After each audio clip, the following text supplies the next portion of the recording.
यस्य साक्षात्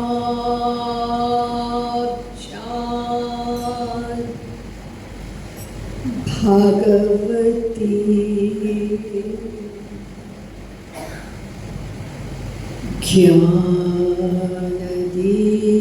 ज्ञानदीप प्रदीकुरु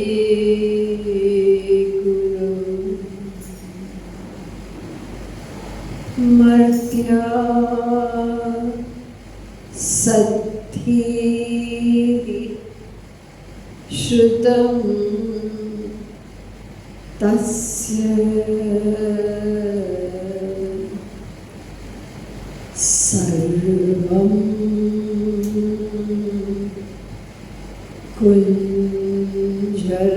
कुञ्जरशौच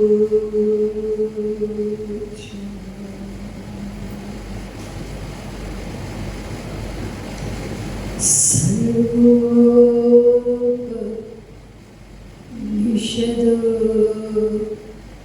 गावो दूधा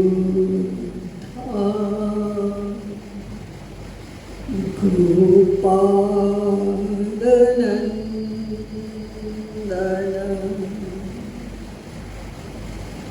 पार्थो वत्स सुधीर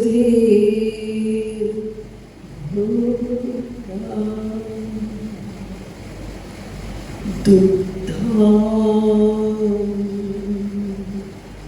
गीतं मृतं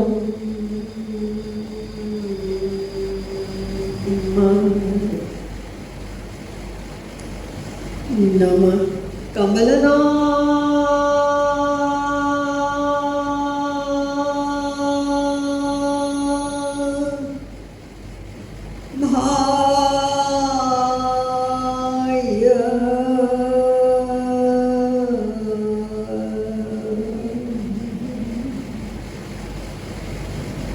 नमः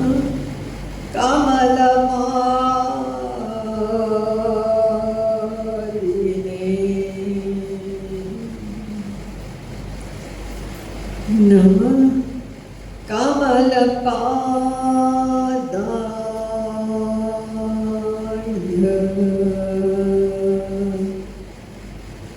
नमस्ते कमलेक्षर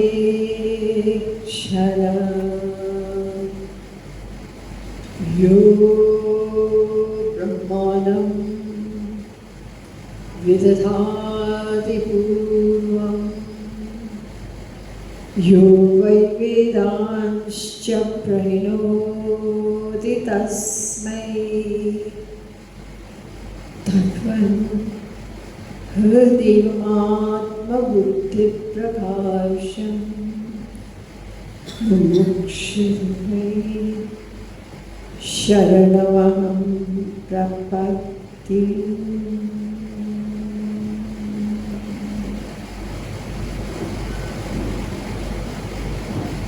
पद्मापति पाद पंकज पराग प्रमक्त महानुभाव। सबसे पहले हम लोग मिलकर हरि नाम संकीर्तन करेंगे। संकीर्तनों में भी हमारे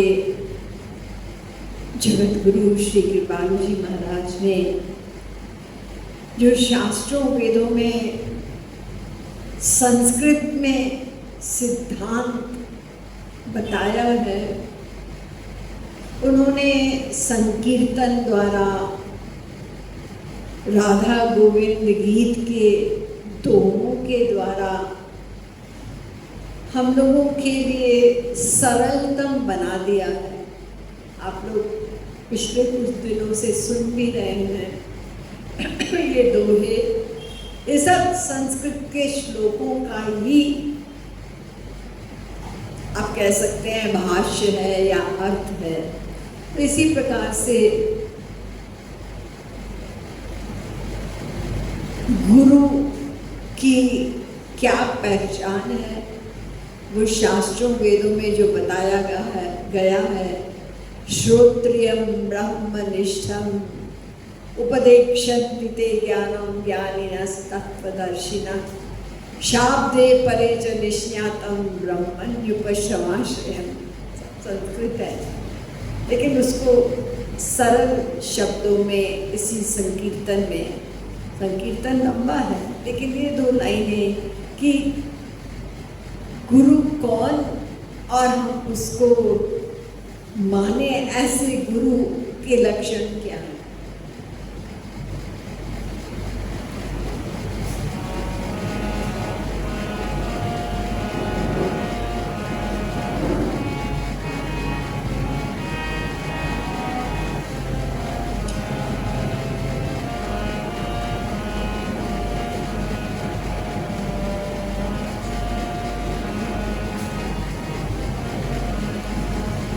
गुरु चरण कमल बलिहार, गुरु पर तन मन धनवार, गुरु चरण धूरी सिरदार,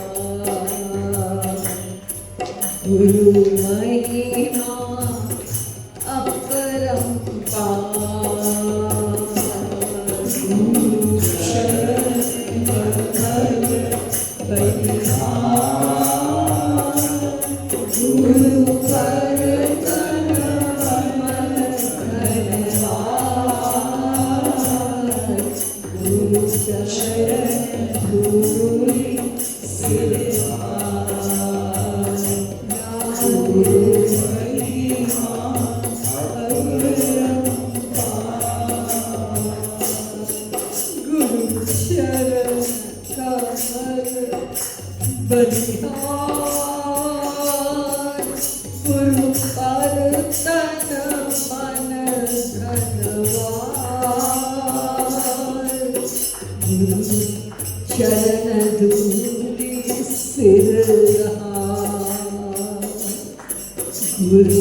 सरल शब्दों में बताया है। जो समझा दे श्रुति सार, भरा प्रेम रिझवार।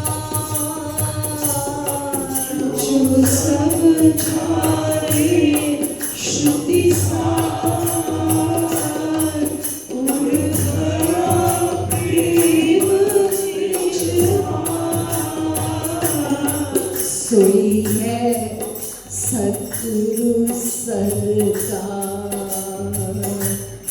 सोई है सद्गुरु सरकार।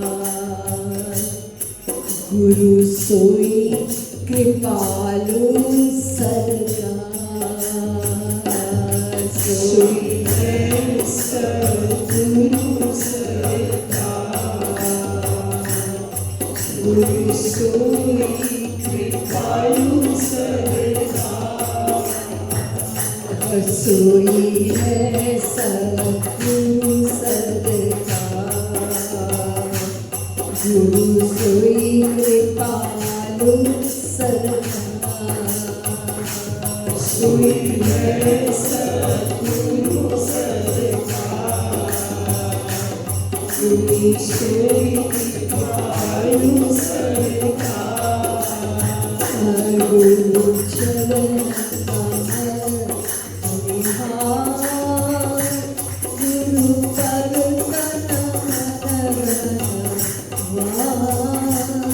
गुरु शरण भूरि सिरदार। गुरु महिमा अपरंपार। गुरु चरण कमल निहार। गुरु पर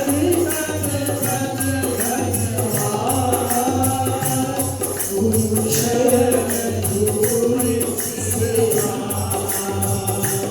गुरु महिमा यह है भव सिंधु अपार।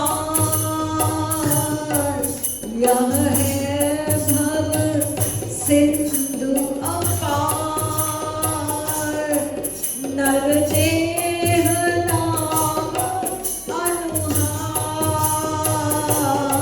यह है भव सिंधु अपार। नर देह नाम अनुहार। देखिए यही बात भागवत में रामायण में नर तनु भव वारिधि कहु मेरो। सन्मुख मरुत अनुग्रह मेरो। कर्णधार सद्गुरु दृढ़ नावा। दुर्लभ साज सुलभ करी पावा। और भागवत नृदेह माध्यम सुलभम सुदुर्लभम प्लवम सुकल्पम गुरु कर्णधार। ये संसार ये माया का समुद्र ये अपार है। इसका न कोई किनारा है न अंत है, अपार है। इसमें अनादिकाल से हम गोते खा रहे हैं, डूब रहे हैं। ऐसी माया प्रबल है और चीख चीख के रो के पुकारते हैं बचाओ बचाओ, कौन बचाए। बस वही सद्गुरु नाविक के रूप में नाव चलाने वाला। तो इस मनुष्य शरीर मानव देह को नाव का रूप बताया और कोई शरीर नहीं। इस बात को हम ध्यान दें तो हम अपने जीवन को उसी प्रकार से जो आवश्यक काम है बस उसमें समय देके अनावश्यक अपना समय खराब। अरे गोल्डन चांस है, यही नाव है जो हमको माया के भवसागर से पार उतारेगी। जल्दी कर ले। तो वो नाविक सद्गुरु है और ये शरीर मानव देह ये नाव है।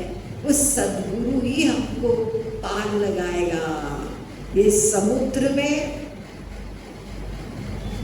बहुत सारे खतरे हैं, इसमें भंवरे हैं, कब हमारी नाव डूब जाए। इसमें बड़े बड़े जानवर हैं, काम क्रोध लोभ इत्यादि, ऐसा समुद्र है।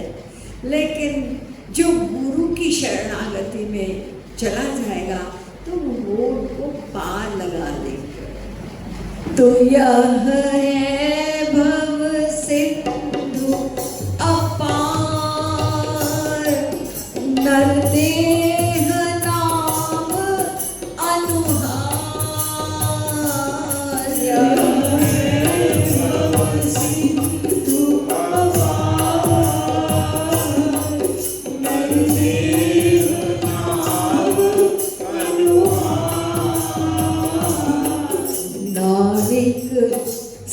गुरु सरकार, गुरु महिमा अपरंपार।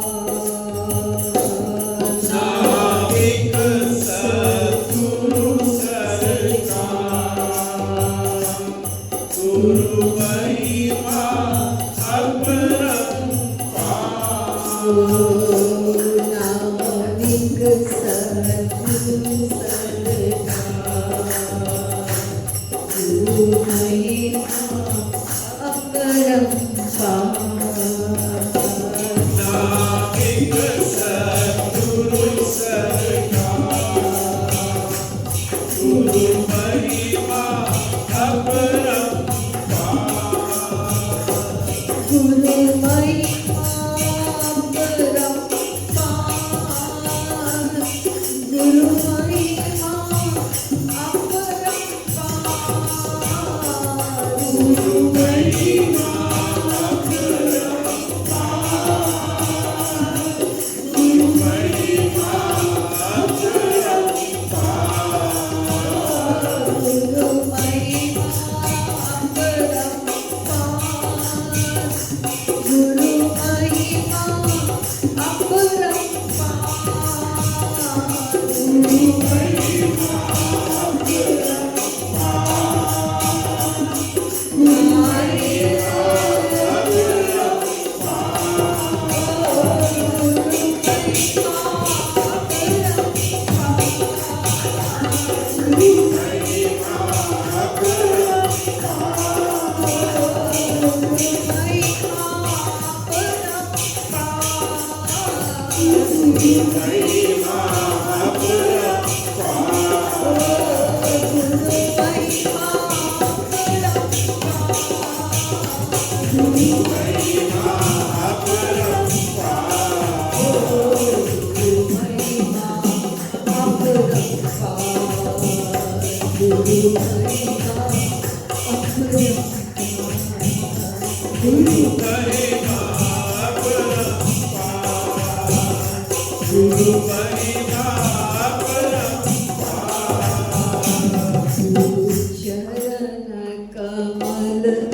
बलिहार, गुरु पर तन मन धनवान। शरण गुरु सिरधार, गुरु महिमा अपरंपार। गुरु शरण बलिहार, गुरु पर तन मन धनवान। गुरु शरण गुरु सिरधार, गुरु महिमा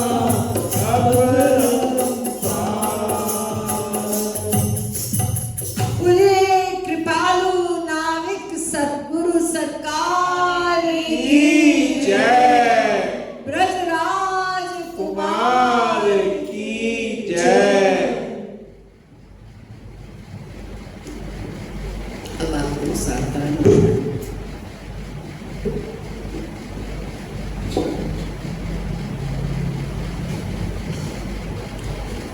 भगवद गीता तो गोविंद राधे, उपनिषद गो का है दूध बता दे। देखिए वही श्लोक गीता के महात्म्य का, सर्वोपनिषदों गाओ।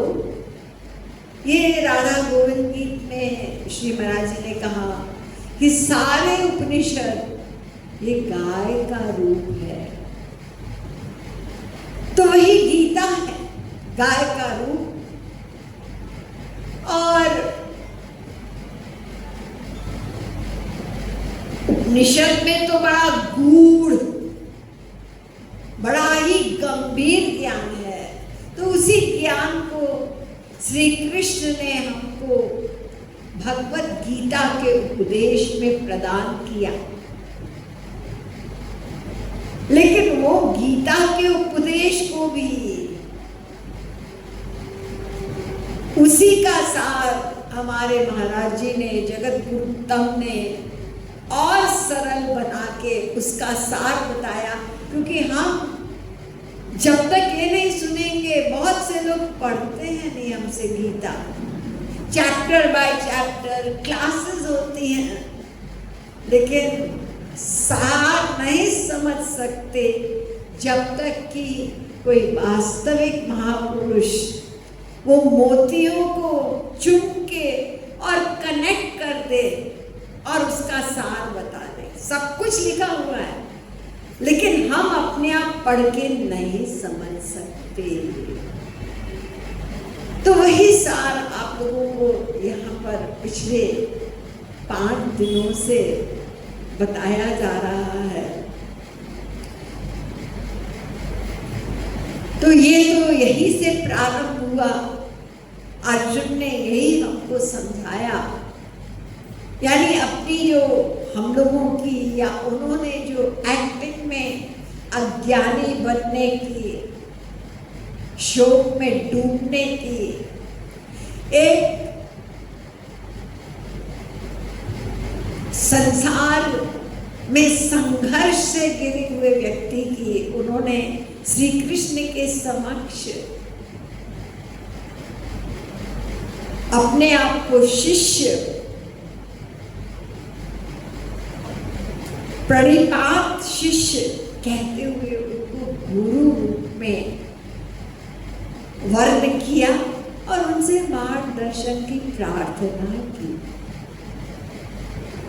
तो ईश्वरीय ज्ञान हित गोविंद राधे, मन बुद्धि को गुरु शरण करा दे।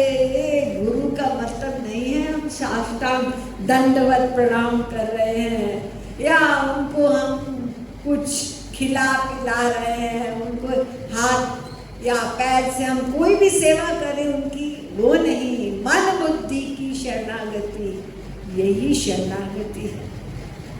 तो इसलिए कहा ईश्वरीय ज्ञान हित मन बुद्धि को गुरु शरण करा दे। शरणागति क्या है? मन बुद्धि को शरण में करना। अधिकांश लोग गुरु का मतलब यही समझते हैं आज के कलयुग में कि हमने अभी तक गुरु ने किया, यानी हमने दीक्षा किसी से नहीं ली। दीक्षा ही अर्थ लगाते हैं, लेकिन हम अज्ञानी हैं। ये कलयुग, ये दंभ का युग है, इसलिए तमाम लोग दीक्षा दे दे करके और हजारों लाखों शिष्य बनाते हैं। यहाँ तक होता है कि 10 साल के बच्चे को भी दीक्षा दी जाती है। दीक्षा क्या है? महाराज जी कहते हैं कि दिव्य ज्ञान दिव्य प्रेम गोविंद राधे, जब गुरुदेवाय दीक्षा बता। दिव्य ज्ञान देगा। देखिए नाम वही है। जब जो हम नाम लेते हैं ना, राम बोलते हैं, यही राम नाम तुलसीदास जी ने भी दिया था और भगवान उनके पीछे पीछे सदा साथ। मेरे तो गिरधर गोपाल, ये कीर्तन भी हम भी तो करते हैं ना, भजो गिरधर गोविंद, लेकिन मीरा ने भी वही नाम लिया। तो गिरधर गोपाल उन्हीं के सदा सदा के लिए उनके बने रहे, उनके साथ रहे। लेकिन हमको अनुभव नहीं। क्यों? क्योंकि हमारे जो अंदर है ना, ये मन, इसकी फिटिंग गड़बड़ है। तो गुरु का क्या काम है? इस फिटिंग को ठीक करना। नाम वही रहेगा, कोई नाम ले लो। जितने भी भगवान के नाम है उसमें सारी शक्ति भरी पड़ी है। ऐसा नहीं कि वेद में से कोई मंत्र दिया जाएगा वो स्पेशल होगा, ऐसा नहीं है। मंत्र किसको कहते हैं? जो आमतौर से समझा जाता है कि ऋषि मुनियों ने उसको कंटिन्यूअसली जप किया तो फिर वो मंत्र, उसमें शक्ति प्रकट हुई, तो उसको हम कहते हैं वो मंत्र, वो बड़ा प्रभावशाली मंत्र है, जपा है उन्होंने।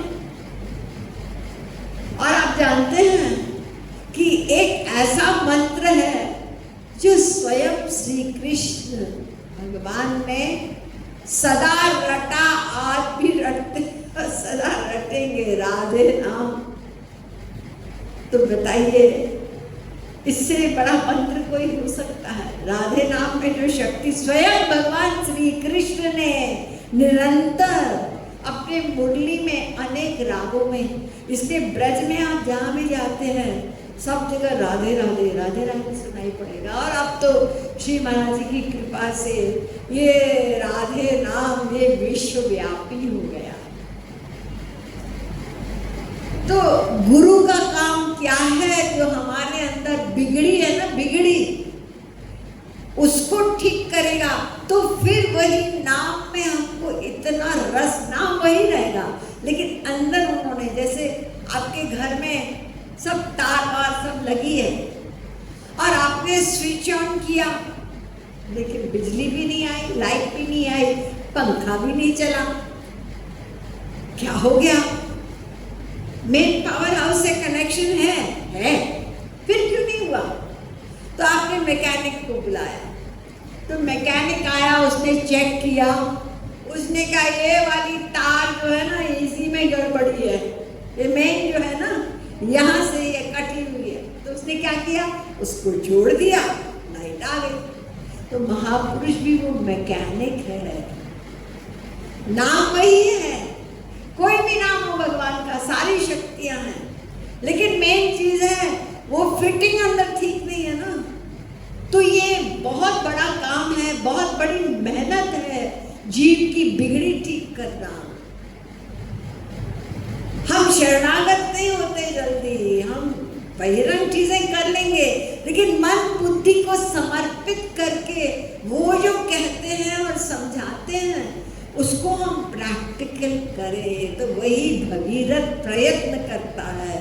इसलिए गुरु के एहसान को कोई अनंत जन्मों में चुका ही नहीं सकता। कोटि प्राण दान बिना उऋण करा दे गुरु ने जो ज्ञान दिया। अज्ञान के कारण ही तो हम दुखी हैं, वो सही ज्ञान वही दवा देते हैं जिससे हमारा मन रूपी ये अनंत जन्मों का जो रोगी मन है ना, इसका इलाज होता है। तो दीक्षा कान में देना तो बहुत आसान काम है, वो तो कोई भी दे दे। संस्कृत का मंत्र कान में दे दिया, बच्चे को सिखा दो वो भी दे देगा। लेकिन ये बहुत बड़ा काम है, हमारा जो अनंत जन्मों की गड़बड़ी है उसको ठीक करवाना। ये भगीरथ प्रयत्न वास्तविक महापुरुष करता है। हाँ, तो देखिए कितना परिश्रम स्वयं श्री कृष्ण ने अनेक प्रश्नों का जवाब हम लोगों के लिए दिया इस भगवत गीता द्वारा। तो सबसे बड़ा कंफ्यूजन है कर्म के बारे में कि गीता में तो कर्म का प्रतिपादन किया। तो मैंने आप लोगों को बताया बहुत सरल रास्ता, ये आप भूल नहीं सकते। प्रारंभ कहाँ से हुआ गीता का ज्ञान? अर्जुन ने कहा आप मेरे गुरु, मैं आपका प्रपन्न शिष्य, मुझे मार्गदर्शन दीजिए। मैं इस अज्ञान के समुद्र में डूबा जा रहा हूं, अशांत। तो पहला ज्ञान क्या था? मैं कौन? यही अज्ञानता है, यही फाउंडेशन है हमारी गड़बड़। मैं को नहीं जानते, इसलिए हमारा सारा जीवन ये अस्त व्यस्त ही है। क्योंकि मैं को नहीं जाना। भागे जा रहे हैं हम शरीर की उस आवश्यकता को पूर्ति करने के लिए, उसकी इच्छाओं को पूरी करने के लिए। आत्मा नहीं मानते, बस थोड़ी देर के लिए। अरे वहां कहाँ जा रहे हो? वो मर गया। कौन मर गया? वो जो आपके सामने लेटा है वो। अरे सामने तो है, वो नहीं है सामने, वो जो है वो चला गया। तब तो हम मानते हैं ना कि कोई चीज है जो सिर से लेके पैर तक उसके अंदर चैतन्यता, जीवन है, उसके निकलते ही ये शरीर 0/100 हो गया।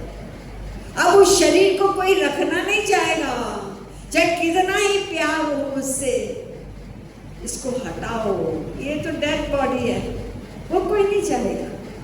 मैं तो चला गया। तो ये जो हमको थोड़ी देर के लिए ज्ञान होता है, इसी को हम अपने अंदर बार बार सोचेंगे अभ्यास द्वारा, तो कुछ मात्रा में ये फीलिंग होगी, ये शरीर तो बाहर का कपड़ा है, मैं शरीर नहीं, मैं आत्मा हूँ। यहीं से गीता प्रारंभ होती है। तो जब हम दो हैं, एक शरीर अनित्य है, टेम्पररी है, मानते हैं। शरीर जड़ है पंचमहाभूत का, क्योंकि जब जलाते हैं क्या बचता है? वो राख बचती है। तो ये पंचमहाभूत का पुतला है ये, और एक जड़ है। इस शरीर की वास्तविकता यही है, और हम अपने आप को शरीर मानते हैं। और आत्मा, श्री कृष्ण कहते हैं आत्मा अर्जुन ये नित्य है, ये न कभी पैदा होता न कभी मरता है। हम किसी के मरने पे रोते हैं ना, क्यों? वो तो मरा ही नहीं, वो तो सदा रहेगा। प्रकट सुतन तब आगे सोआ। तारा जब अपने पति के मृत्यु पर शोक मना रही थी, तो भगवान राम ने कहा, जिसको तुम पति मानती थी वो सामने तो लेटा है, वो सो रहा है, सामने तुम्हारे है ना। उसके लिए नहीं, मैं उसके लिए रो रही हूँ जो चला गया। तो भगवान राम ने कहा, जीवन नित्य के ही लगी तुम रोवा। जीव तो नित्य है, वो कभी मरता थोड़ी है। ये अज्ञानता है रोना, वो तो सदा रहेगा। हम अपने स्वार्थ के लिए, हम अपनी अटैचमेंट के लिए रोते हैं। वो जो चला गया वो तो नित्य है, सदा रहेगा। और जो हम ये अपने प्यार के कारण जो ओवर रोते हैं ना, ये प्यार नहीं है। क्योंकि वो जो जीव निकला वो अपने संस्कार के अनुसार आगे शरीर लेगा, जो भी होगा उसका भविष्य। जब हम उसके लिए रोते हैं, परेशान, तो वो जीव भी दुखी होता है कुछ समय। तो हमारा अगर प्यार है तो प्यार का मतलब हम दूसरे को दुख दें, ये तो प्यार नहीं हुआ। तो हमें ये समझना है कि ये जीवन का कड़वा सत्य है कि एक दिन आती है ये आत्मा इस शरीर में, और एक दिन जाती है, और इसको हम लोग मृत्यु कहते हैं। तो हम शरीर प्लस आत्मा दो, हम दो हैं, तो हमारे दो यानी दो ड्यूटी हैं, दो धर्म हैं। एक शारीरिक धर्म है और एक आत्मा का धर्म है। क्योंकि शरीर टेम्पररी है, तो शरीर वाला भी धर्म टेम्पररी है। और क्योंकि ये शरीर बदलता है, पहले ये ब्रह्मचर्य यानी जवान है, फिर उसके बाद बुढ़ापा, ये सब जो चेंजेस आती है बॉडी में, तो परिवर्तनशील शरीर क्या, धर्म भी परिवर्तनशील है। It keeps changing. देखिए, स्त्री की जो ड्यूटी थी पहले के जमाने में, घर बार संभालो, ये बच्चों को संभालो, बदल गया आज के युग में। तो स्त्रियां भी नौकरी करती हैं, कुछ शौकिया करती है और कुछ आवश्यकता के कारण करती हैं। बदल गया ना धर्म। तो ये शारीरिक धर्म ये परिवर्तनशील है, इट इज चेंजेबल। आत्मा का धर्म ये दिव्य धर्म है, ये भागवत धर्म है, ये परिवर्तनशील नहीं है और इसमें कोई झगड़ा ही नहीं है। सभी जीवों का एक ही धर्म है कि हम भक्ति करें, अपना संबंध जो हम बिछड़े हुए हैं अपने अंशी श्री कृष्ण से, हम उनके अंश है ना, ममैवांशो जीवलोके 15:7 भगवद गीता, उनसे बिछड़े हुए हैं और उनको प्राप्त करना, उनसे जुड़ना, संयोगो योग इत्युक्तो जीवात्मा परमात्मनो, ये सभी जीवों का लक्ष्य है। तुम अपने आप को किसी भी धर्म से ले जाओ, लेकिन सभी धर्म भगवान से प्रेम और भक्ति की बात करते हैं। वो आत्मा का धर्म है, इसमें तो कोई अंतर ही नहीं है। झगड़ा बाहर का है, अलग अलग अपना उनके रिचुअल्स है, कोई किसी दिन करता है, कोई किसी दिन व्रत करता है, कोई पूरब की ओर मुंह करके प्रार्थना करता है, कोई पश्चिम की ओर, कोई किसी मूर्ति की पूजा करता है, कोई पत्थर की करता है। ये सब बहिरंग चीजें हैं, मेन चीज वही सबकी एक ही है, इसलिए कोई झगड़ा ही नहीं है। वेदवस्ताल पुराण इंजील नीस काबो बुखानो आदर्श कला, जो समझता है ये बातें वो कभी भी ऐसा नहीं सोचता तुम्हारा अलग है हमारा अलग है। तो ये फकीर कह रहा है मैं वेद को भी मानता हूँ, मैं कुरान को भी मानता हूँ, मैं बाइबल सबको मानता हूँ, क्योंकि मुझे पता है ये सब एक ही बात कहते हैं कि उससे प्रेम करो, बस, कोई झगड़ा ही नहीं। तो शारीरिक धर्म ये टेम्पररी है, ये वर्णाश्रम धर्म है, लेकिन आत्मा का कोई टाइटल नहीं है। ना हम मनुष्यो न च देव यक्षो न ब्राह्मण क्षत्रिय वैश्य शूद्र न ब्रह्मचारी न गृही वनस्थो भिक्षुर्न चाहम निज बोध रूप। ये आत्मा ये न ब्राह्मण होता है, न क्षत्रिय होता है, न वैश्य, न शूद्र, न ब्रह्मचारी, न गृहस्थ, ये सब शरीर की उपाधियां हैं, आत्मा की नहीं है। आत्मा तो केवल भगवान का अंश है, वो दिव्य है। तो हम सब शरीर मानते हैं, इसलिए शरीर की उपाधियों में ही फंसे हुए हैं। तो आप लोग समझ गए कि ये शरीर का धर्म ये टेम्पररी है, ये अपर धर्म, अपर मतलब लोअर, और आत्मा का धर्म ये पर धर्म, यानी यही मेन धर्म है हमारा, ये हायर धर्म है आत्मा का, वही हमारा लक्ष्य है। और इसी पर आधारित ही श्री कृष्ण ने अर्जुन को ये सार बताया। तुम बंधन से, ये पाप से मुक्त होना चाहते हो ना, तो तुमको ऐसे अपना कर्म करना पड़ेगा शारीरिक कि अनासक्ति युक्त कर्म करो। तुम्हारी ड्यूटी जो है ना विदाउट अटैचमेंट, यानी तुम्हारी ड्यूटी अभी इस समय है युद्ध करना ना, तो इस अटैचमेंट से करोगे, ये दुश्मन है, ये ऐसा है, इसने मेरे ऐसा किया, तो फिर अटैचमेंट हो गई, तो उसका तुमको बंधन होगा। तुम अपना कर्तव्य समझ के युद्ध करो और सदा सर्वत्र मन मेरा स्मरण करे, मुझ में रखो। तस्मात् सर्वेषु कालेषु माम अनुस्मर युद्ध च। इतना सरल 8वें अध्याय का 7वां श्लोक है, यही इंस्ट्रक्शन है श्री कृष्ण की, उसको इलैबोरेट करके अलग अलग श्लोक में बताया। अनन्यास चिंतयन्तो माम ये जनाः पर्युपासते अनन्य चेता सततम यो माम स्मरति, यानी वो पर धर्म को इलैबोरेट करके बताया कि मेरा स्मरण कर तू, वो मेन पॉइंट है। अब हम कल यहाँ पे अटक गए थे, सुना तो हमने थियरी, लेकिन प्रैक्टिकल ये अनासक्ति युक्त संसार में हम अपने परिवार में अनासक्ति युक्त कर्म करें, ये तो बहुत कठिन लगता है।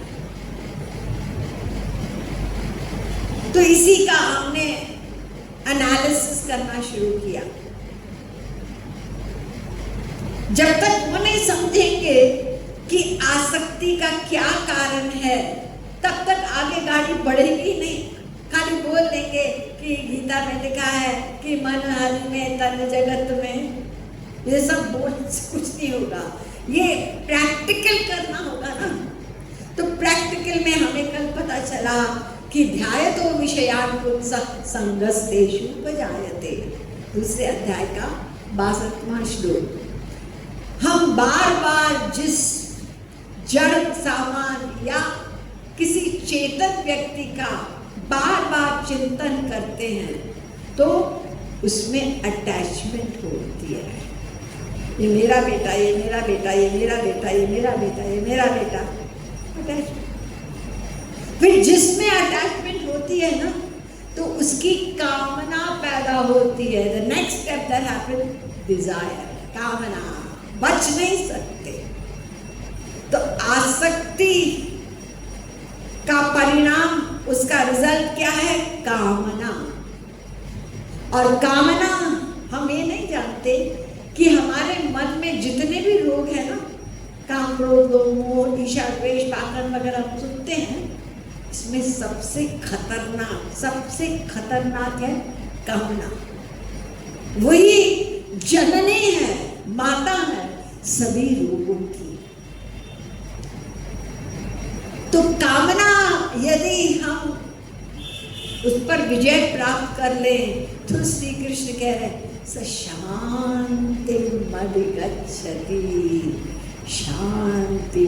कोई भी कामना, इस बार हम मिनिस्टर बने, ठीक है, बस कामना आई, शुरू हो गई उथल पुथल मन में, मिनिस्टर बनना है हमको, मिनिस्टर बनना है, तो वोट जीतने हैं, तो फिर ये करेंगे, वो करेंगे, दुश्मन को भी गले मिलेंगे। और छल कपट गांव पे पॉलिटिक्स तो यही चलती है आजकल, तो उसके लिए परेशान है। अब पॉलिटिक्स दब दब हो रही है, जीतेंगे कि नहीं जीतेंगे, कि क्या क्या होता है इसमें मुझे नहीं पता है, क्या क्या पैसा लगता है क्या नहीं, लेकिन हाँ मन तो विचलित हुआ ना। और मन विचलित हुआ, अगर जीत गया तो फिर अब तो ठीक है ना, इच्छा पूरी हुई ना, तो खुश हो गया। अरे नहीं, इच्छा पूरी हो गई, मिनिस्टर बन गया, अब उसको धक है, अगली बार हटाया गया तो, अगली बार हम नहीं जीते तो, यानी अंदर बेचैनी चल रही है। और अगर हट गया तो फिर तो दुख ही दुख है। तो हर अवस्था में कामना हमको दुख देती है, हम ये नहीं समझ पाते।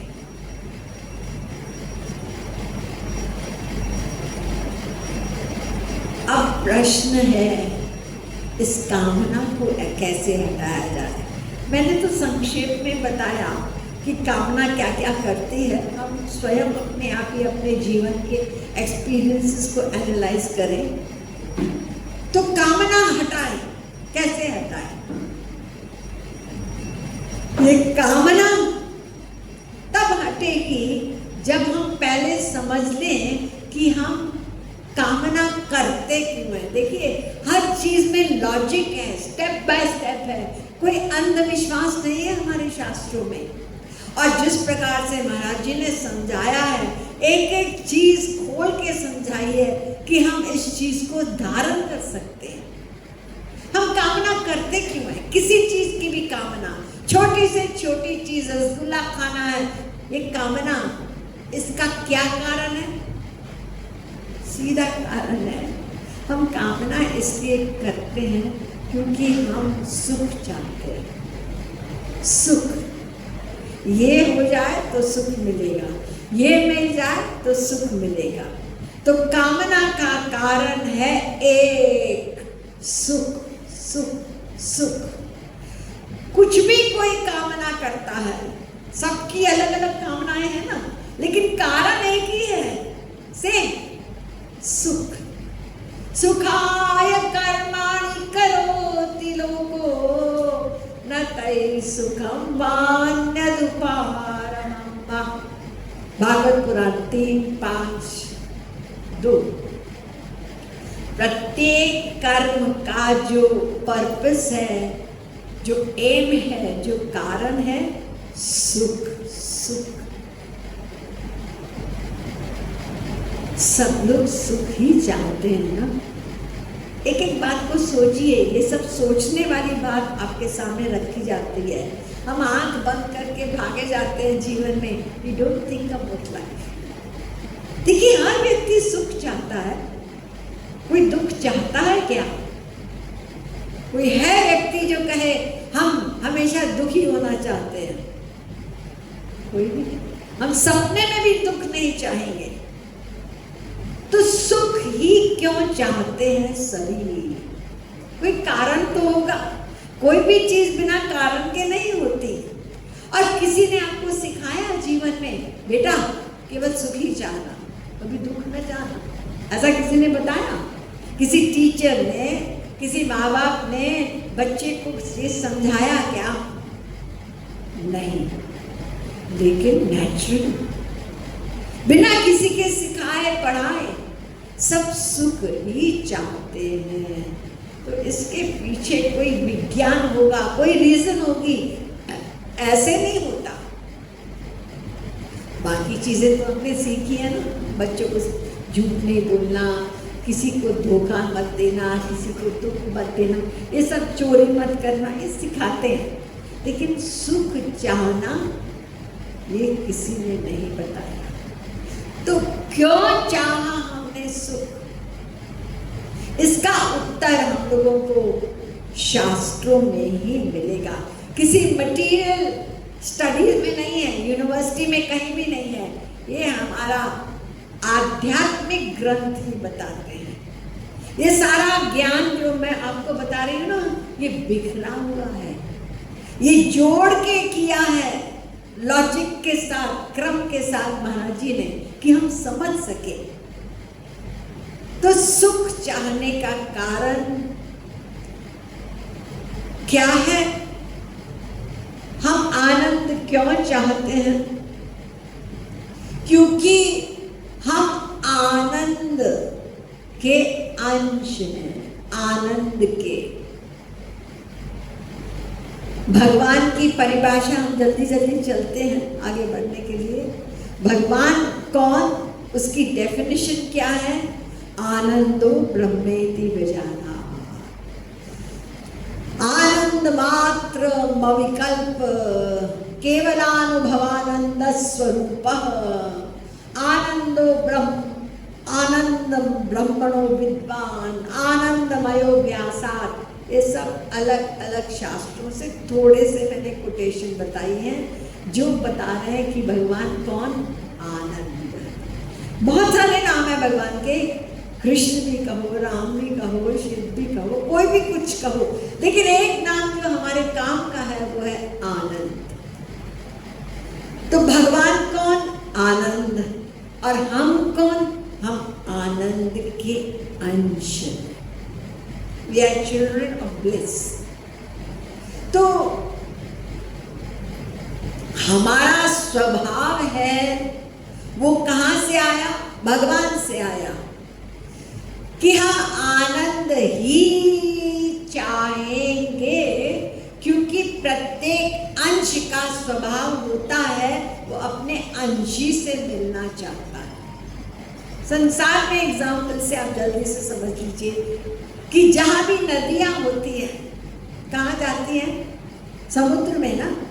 वो समुद्र का ही अंश है, वहीं से पानी उठा बादलों के रूप में बरसा, फिर नदी बनी, फिर वही समुद्र की ओर, समुद्र का अंश है। ये आग की लौ, हम आग जलाते हैं, बड़ी जलाए चाहे आरती जलाए कुछ भी जाए, उसकी लौ कहाँ जाती है? ऊपर की ओर, फ्लेम ऊपर जाता है। क्यों? क्योंकि सूर्य का अंश है वो आग। ऐसे ही हम सच्चिदानंद श्री कृष्ण के अंश हैं, इसलिए हम आनंद चाहते हैं और आनंद चाहे बिना हम रह नहीं सकते। हमारा स्वभाव है, स्वभाव, नेचर है, सबका नेचर है, ये वहां से आया। हम सुख चाहेंगे और दिन रात ये मन जो हमारा है ना, भगवान ने ऐसी मशीनरी दी है हमको, लगातार चलती है, चलती है, चलती है, चुप नहीं होती। नहीं कश्चित् क्षणमपि जातु तिष्ठत्य कर्मकृत् 3:5 भगवद गीता। तो निरंतर चलती है, और वो निरंतर चलती है तो क्या उसका विचार है? बस प्लानिंग प्रैक्टिस, प्लानिंग प्रैक्टिस। सुख कहाँ मिले, कैसे मिले, क्या करें, कहाँ जाए, क्या करूं, सुख के लिए प्रयत्न। अब सुख मिले ना मिले वो आगे की बात है। सुख के लिए प्रयत्न किया, दुख ही मिला। क्यों? क्योंकि हमने गलत साइड में सुख को ढूंढा।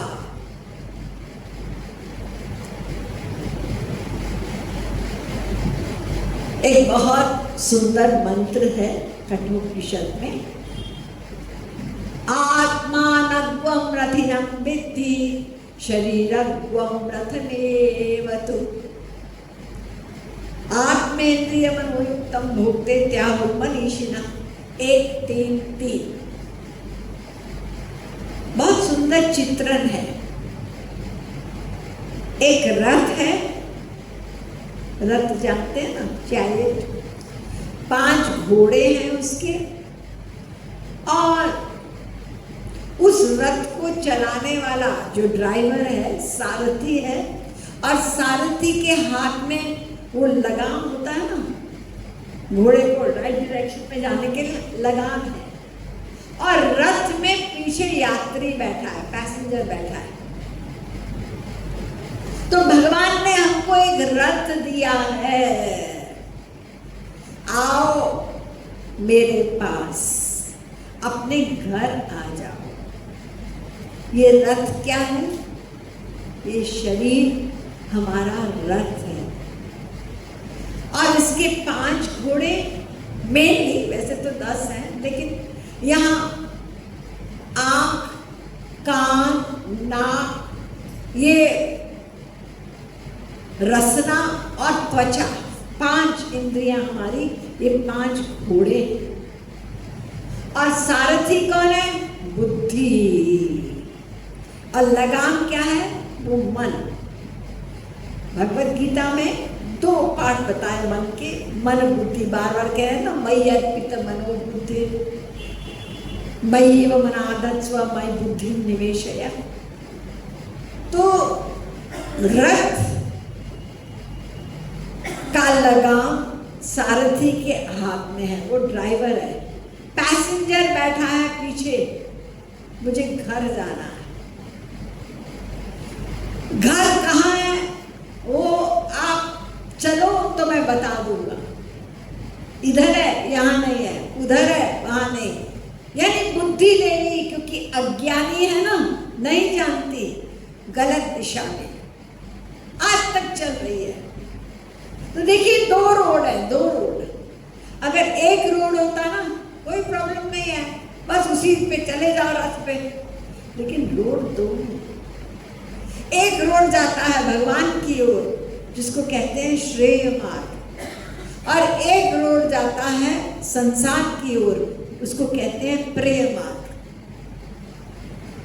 तो हमने अनादिकाल से इस रथ को संसार की ओर दौड़ाया, जहां पर सुख का लवलेश नहीं है।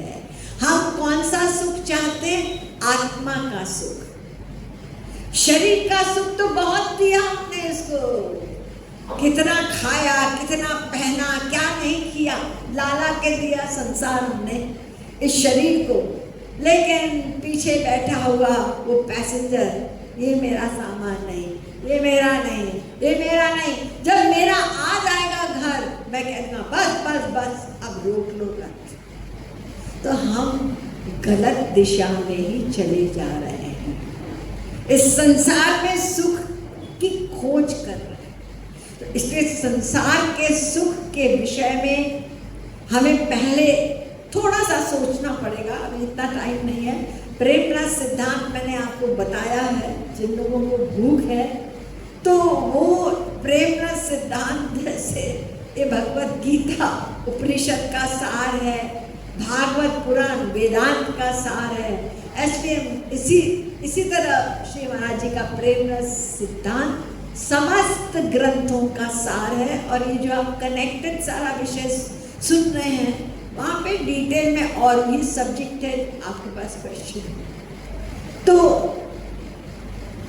संसार में जो सुख है, पहले तो समझ लो सुख की डेफिनेशन क्या है। छांदोग्य उपनिषद में है, योगै युक्मा तत्सुखम नाल्पे सुखम अस्ति। एक एक शब्द को ध्यान से सुनो। आपसे ही क्वेश्चन हम पूछें तो आपको सुख की डेफिनेशन पता चल जाएगी। सुख आपको कोई दे, एक तरफ सदा के लिए एक सुख है और एक सुख टेम्पररी है, अभी है फिर छिन गया। आप कौन सा सुख लेंगे, जो सदा को हो कि टेम्पररी? आप तो यही चाहेंगे ना, सदा रहे, टेम्पररी तो नहीं चाहिए, ठीक है। और एक सुख है थोड़ा लिमिटेड, और एक सुख है अनंत। कौन सा चाहेंगे? अनंत चाहेंगे, ठीक है। यही सुख की करेक्ट परिभाषा हमारे शास्त्रों में लिखी हुई है। और इसी सुख को हम मूर्खतावश संसार में ढूंढ रहे हैं कि हमको नित्य सुख मिले। अरे नित्य कहाँ से मिलेगा, जब शरीर ही अनित्य है, संसार अनित्य है। अनित्य जगह तुम नित्य सुख ढूंढ रहे हो। यहाँ पे सब चीज लिमिटेड है ना। बड़े से बड़ा पैसे वाला खरबपति, कितना बड़ा पैसा होगा तो क्या पूरी दिल्ली खरीद सकता है? नहीं, लिमिटेड है ना। तो संसार में हर चीज लिमिटेड है, हर चीज टेम्पररी है। कोई इस बात को डिनाई करे? नहीं, हम नहीं मानते, सब जानते हैं, देख रहे हैं। एक दिन में है, एक दिन नष्ट हो गया, छूट जाएगा। टेम्पररी भी है और लिमिटेड भी है। और हम चाहते हैं नित्य आनंद, अनंत अपरिमेय अपौरुषेय आनंद। उसका रास्ता इधर है, उधर नहीं है। जब हमको भली भांति समझ में आएगा ना, तो धीरे धीरे हमारा मन डिटैचमेंट की ओर चलेगा। मान लीजिए आपको रसगुल्ला खरीदना है और आप कहाँ खड़े हैं? जूते की दुकान पे। अब आप उससे कहते हैं भैया हमको रसगुल्ला चाहिए, घर में मेहमान आ रहे हैं, जल्दी से दे दो हमको एक दर्जन रसगुल्ला। कहते भाई साहब आपकी आंख तो ठीक है। हाँ हाँ क्यों, बात क्या है, क्या कहना चाहते हो? आपको दिखाई नहीं पड़ती कि ये जूते की दुकान है? आपको रसगुल्ला चाहिए तो रसगुल्ले की दुकान में चाहिए, ये जूते की दुकान में खड़े हो गए मुझे रसगुल्ला दो। अरे नहीं, बार बार कह रहा हूँ, आप फिर उसके पीछे लग गए रसगुल्ले के। अब वो आपको सुनना ही बंद कर देगा, पागल आया है। ऐसे पागलपन हम कर रहे हैं। आत्मा का आनंद ढूंढ रहे हैं इस अनित्य सीमित जगत में, इसलिए कभी संतुष्ट नहीं हुए। हम तो राजा महाराजा भी बन चुके, इंद्र भी बन चुके, लेकिन भीतर की हालत वही भिखारी की बनी रही। यत् पृथिव्यां ह्रियवं हिरण्यं पशवस्त्रियं नालमेकस्य पर्याप्तं तस्मात् तृष्णां परित्यजेत् नौ 19 13 भागवत पुराण। एक व्यक्ति को पूरे संसार का राजा बनाया जाए, जवान भी हो, सुंदर भी हो, पैसा भी हो, सब कुछ हो, लेकिन ययाति कह रहे हैं भीतर उसकी दशा भिखारी की ही रहेगी, क्योंकि हम जो सुख चाहते हैं उसका रास्ता इधर है, तुम रॉन्ग साइड में कूद रहे हो। तो जितना ये ज्ञान हमारा परिपक्व होगा कि हम रॉन्ग साइड में जा रहे हैं, ठीक है, शरीर के लिए संसार आवश्यक है, ये किसी ने नहीं कहा संसार छोड़ के जंगल में जाओ। अरे जंगल में भी जाओगे, अगर अटैचमेंट संसार में है तो संसार ही तो सोचेंगे। चारों धाम जा रहे हैं, सोच रहे हैं दुकान पे क्या हो रहा होगा, बच्चे ठीक ठाक तो है घर में, तो तुम चारों धाम में कहाँ घूम रहे हो, तुम्हारा मन तो यहाँ घूम रहा है। तो मेन बात है मन से समझना, समझना।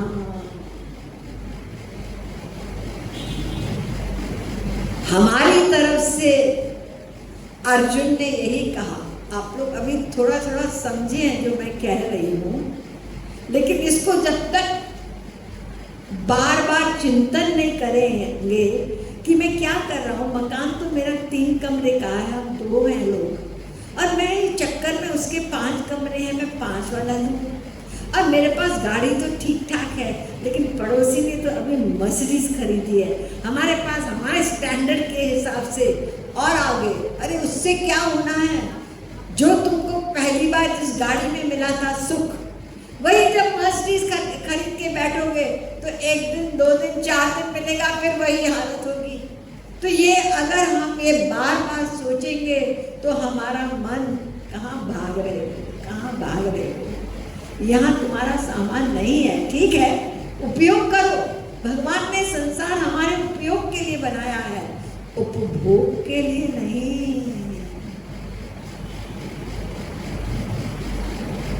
तो ये बार बार चिंतन करना होगा कि संसार ये शरीर के लिए बनाया है भगवान ने, इसमें भी हम गड़बड़ करते हैं। यानी कहने को हम कहते हैं अरे जरूरी है तो कर क्या रहे हो तुम। सुन लो श्री कृष्ण क्या कह रहे हैं, नाप्यस्न तत्सु योगोस्ति न चैकान्तमनश्चतः न शाति स्वप्नशीलस्य जागरितो नैव चार्जुन युक्ताहार विहारस्य युक्तचेष्टस्य कर्मसु युक्तस्वप्नावबोधस्य योगो भवति दुःखः। 6:16, 6:17 भाग श्रीमद् भगवद गीता। अर्जुन, ये शरीर मशीन है और इसमें हम कोई भी चीज अति करेंगे तो दंड मिलेगा। खाना भी ठीक ठीक खाओ, सोना भी ठीक ठीक करो। हमको जो चीज पसंद आती है घपट सपट खाते हैं, फिर आज तो मिला है खाओ अपना। तो ज्यादा खाना भी हानिकारक है, और आजकल तो नया सिस्टम चल गया है, हमको जरा ऐसे दुबले पतले और एकदम हम यंग लगे, पता नहीं 16 घंटे कितने नई फास्टिंग चल रही है, राइट। तो ज्यादा खाना भी हानिकारक, कम खाना भी हानिकारक, मिडिल लाइन रहो। इसी प्रकार से ज्यादा सोना भी हानिकारक। अभी इतवार है ना, कल परसों है, तो फिर कितने बजे उठेंगे? तो सोने वाले तो फिर इतवार को कोई 10 बजे, कोई 11 बजे ऐसे उठते हैं, हानिकारक है। संयम है, मनुष्य है, जानवर हमसे अधिक संयमित है। पक्षियों को हम देखेंगे ना, वो नियम से उठते हैं, चाहे वो रात को आपके यहाँ बाजा बज रहा हो, सोए कि नहीं हमें नहीं पता, लेकिन उठने का टाइम उनका वही रहेगा। आप पक्षियों को दाने डाल दो, कबूतर आया, अभी दाने पड़े हैं, जितना ही से पेट भर गया वो उड़ गया, अरे कल के लिए रख लो ना, तुम क्या पता मिले ना मिले ना, जितना खाना है पेट के लिए उतना करेंगे। और मनुष्य बटोर के, पैसा हो चाहे मकान हो, सब कुछ हम लोग ये करते हैं। तो यहाँ पर भगवान ने बताया, हर चीज बताई है भगवत गीता में, शरीर संबंधी भी, आत्मा के धर्म संबंधी भी बताई है हमको।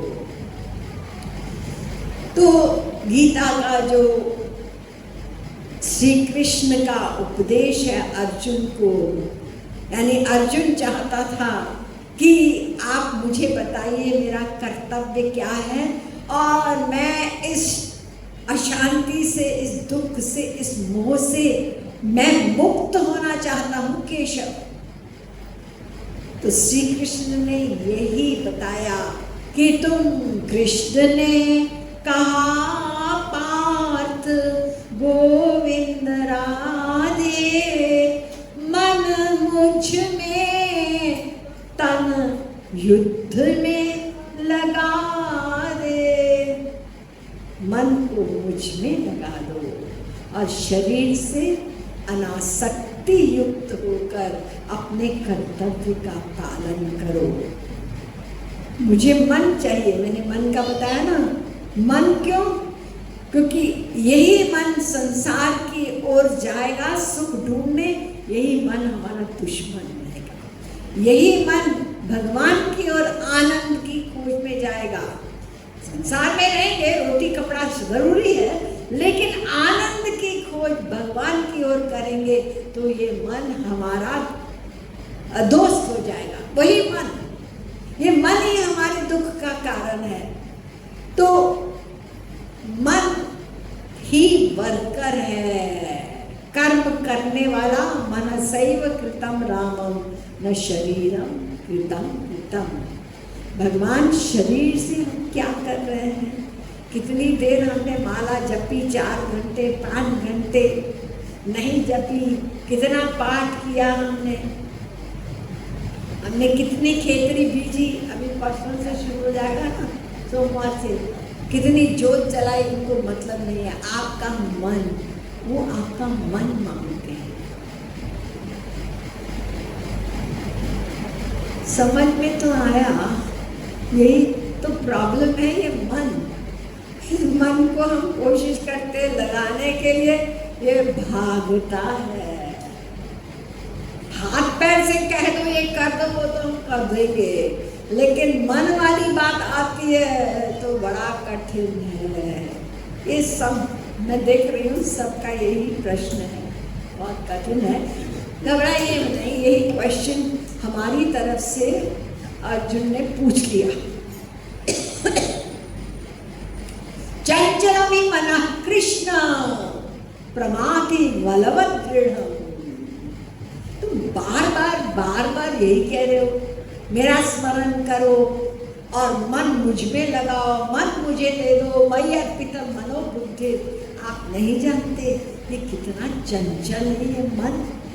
एक पल में कहां से कहां भाग जाता है। वायु से भी तेज गति है इसकी, बहुत चंचल है। क्या करें इसका? तो श्री कृष्ण ने क्या जवाब दिया? सहमत हुए, डांटा नहीं, सहमत हुए।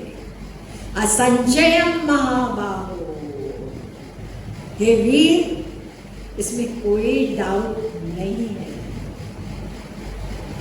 लेकिन कर सकते हैं। कैसे कर सकते हैं, इसके लिए कल आप लोगों को बताया जाएगा। बोलिए वृंदावन बिहारी लाल की, श्रीमद् सतगुरु सरकार की जय।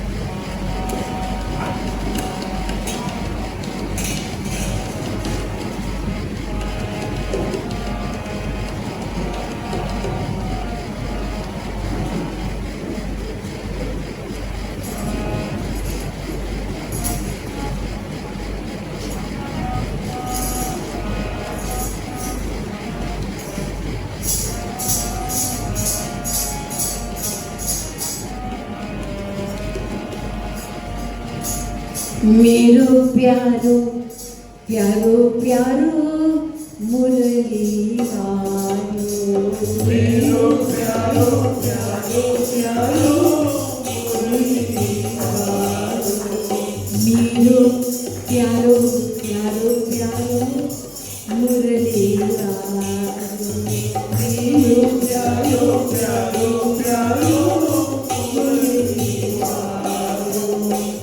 यशोदा ललन तोहे एतिक प्यारो यशोदा ललन तोहे एतिक प्यारो यशोदा ललन तोहे एतिक प्यारो यशोदा ललन तोहे एतिक प्यारो गोपी जन त्रिग अंजन करिदारो गोपी जन त्रिग अंजन करिदारो गोपी जन त्रिग अंजन करिदारो गोपी जन त्रिग अंजन करिदारो ओ मेरो प्यारो प्यारो प्यारो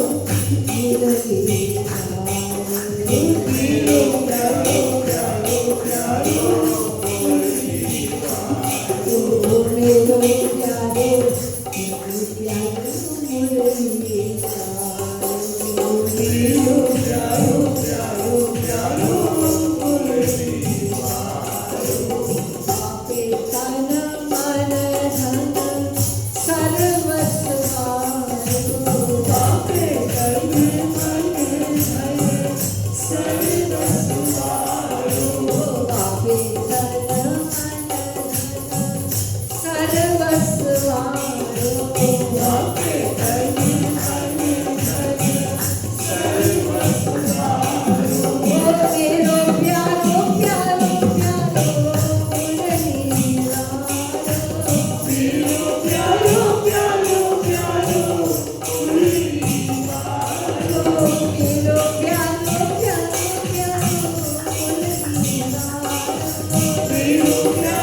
प्यारो प्यारो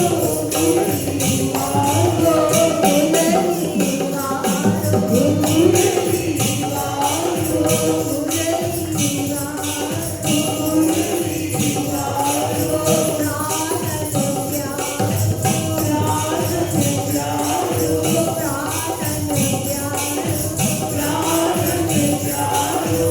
मेरो प्यारो प्यारो प्यारो मेरो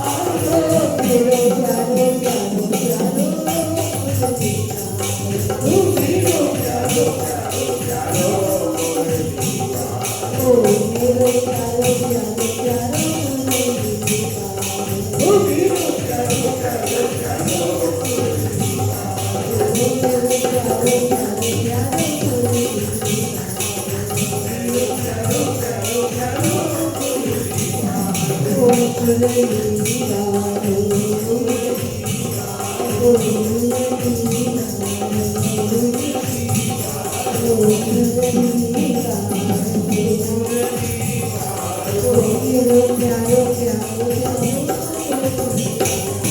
मुरली मेरो प्यारो प्यारो प्यारो बोलिए मुरली वाले मोर मुकुट वाले हमारे यशोदा ललन की भक्ति योग रसावतार जगत गुरुतम श्री कृपालु महाप्रभु की